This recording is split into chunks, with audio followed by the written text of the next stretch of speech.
Hello friends and welcome back, it's Cheyenne, and today I am here with a video that I hope some of you will find useful, and that is how I take photos on my Instax Mini 7 Plus. This video will focus primarily on taking photos outdoors just because that is where most of the variability comes in as far as brightness adjustment and exposure and all that good stuff. The indoor setting is pretty helpful for taking indoor photos. There is one caveat that I will discuss later on in the video, but generally that is a pretty good go-to setting if you are taking photos indoors. Before we hop into the video, I just want to say thank you so much for all the love on my last Instax video, and I especially want to give a shout out to Genesis Rodriguez. Thank you so much for all of your sweet comments. They seriously make me so happy, and I hope you have an absolutely fantastic day. With all of that being said, let's go ahead and jump into the video. So as you can see, the sun is starting to set and I am definitely losing daylight, so I am going to go ahead and test out a couple settings and we'll see which one I like better. So first up, I'm starting with the indoor setting, and JP and Buki are going to be our subjects for these pictures. Now I'm using the cloudy shady setting. All right, so let's go ahead and look at the results of these photo settings. So here, these two photos were taken with the same setting, which is the dark indoor setting. And then these two photos were taken with the same setting, which was the cloudy shady setting. So I think you can really just appreciate that the dark indoor setting was a good choice just because the sun had set pretty quickly, and so it got dark pretty fast. So you can see both of them pretty well. JP is just like slightly overexposed, but it's not too bad. And you can see his tongue sticking out, silly. And then for Buki, this was the perfect level of exposure. You can see her pretty well, and yeah, she looks great. Now, if you look at these two photos, JP looks just fine because his coat is obviously a little bit lighter than Buki's, but Buki, it's pretty hard to see her. She kind of gets hidden in the shadows. So you really just have to take into consideration the time of day and then also what your subject looks like. All right, so I am back outside and here's what it's looking like today. So as you can see, it's kind of cloudy. It's been raining the past few days, but it's actually brighter right now than it has been pretty much all week. So I'm kind of torn between what setting I want to use, so I'm going to go through that with you guys right now. All right, so here are the two settings I'm choosing between right here in the middle. So this one on the left with the sun is for kind of like brighter days where there's like fewer thinner clouds, and then this one over here on the right of the cloud is for kind of darker days where there are thicker clouds in the sky. So I think I am going to go ahead and start off with this one, and if I don't like the picture, I can readjust. So as for what I'm shooting today, I've got my bullet journal out here. It's on my March 2021 spread. And then I've also got a plant to complement the theme. So I'm going to take a couple shots of this and see how it goes.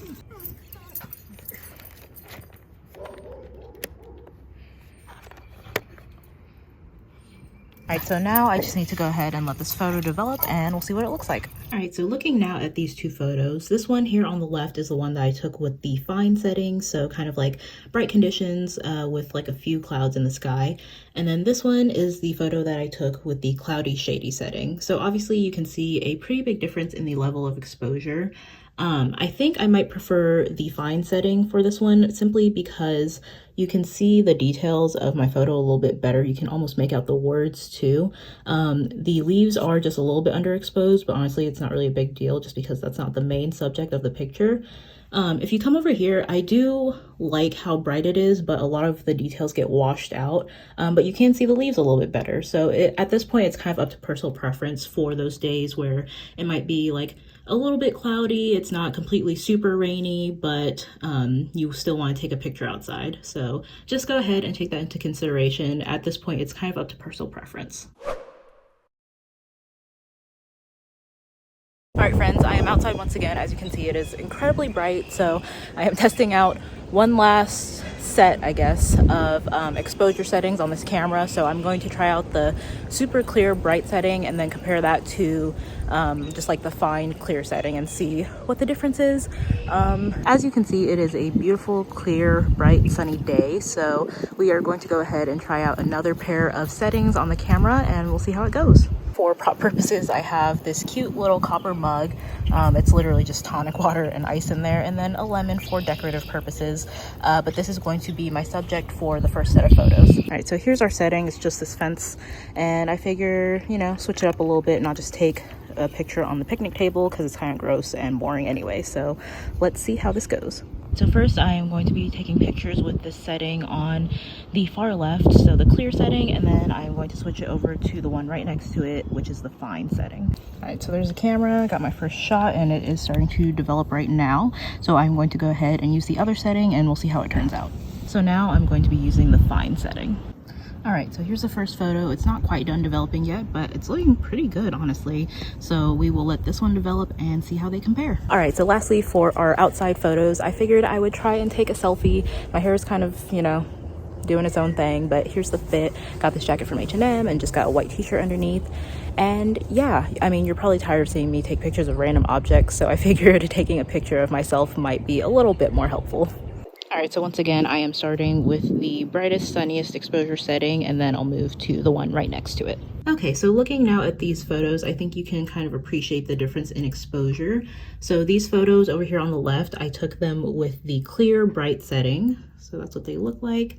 And then over here on the right, I took these photos with the fine setting. So that's what they look like. And I think you can really just appreciate that the photos on the right are a bit more overexposed, just because when you turn down the setting, it correlates to the level of exposure. So let's just take a quick look at these pictures and I'll explain that a little bit more in detail here in a second. All right, so when I talk about the level of exposure, I think it can get a little bit confusing just because it is sort of like an inverse relationship.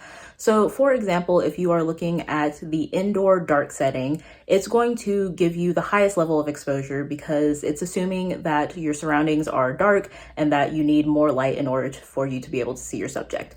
But if you go on the opposite end of the spectrum and look at the bright outdoor clear setting, it's going to give you the lowest level of exposure because there's already a lot of natural light coming in and it doesn't want to overexpose the photo. So basically, whichever setting you choose kind of depends on obviously the level of light and how you want your photo to look. If you are stuck between two settings and you want more light in your photo, you would go with the darker setting.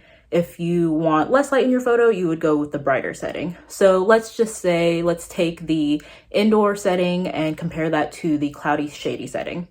If you wanted more light in your photo, you would choose the indoor setting because it's going to give you a higher level of exposure. If you wanted less light in your photo, you would choose the cloudy, shady setting because that's going to give you a lower level of exposure. So I hope that makes sense. If it doesn't, definitely leave a comment down below and I will try to clarify a little bit more. Just try to get a grasp on the basics of the level of brightness that your photos will have versus which setting you choose, and hopefully that'll help guide you in your photo taking. Okay, so lastly, I want to touch briefly on taking photos indoors. Generally, the indoor setting will be your best bet just because usually there's less light in your house than there is outside on any given day. Obviously, this depends on where you live and what the weather's like, but generally the indoor setting is a pretty good go-to. The one caveat that I will mention is that if you are taking photos like at night and you have all the lights on in your house, it can be really easy to overexpose your photos just because you have that additional light in combination with the higher level of exposure that the indoor setting will give you. So just keep that in mind. Like I said, usually the indoor setting is a pretty good go-to, but if you do have like a bunch of lights on in your house and you're trying to take a picture of something, you might want to turn the dial down to a different setting just so you don't overexpose your photos. So that is pretty much going to conclude this video. I hope that this was helpful in some way. I'm sure it was a little bit confusing, but again, be sure to drop any comments or questions down below and I will definitely try my best to help you out. But yeah, that is all for now. I'll talk to you next time. Bye!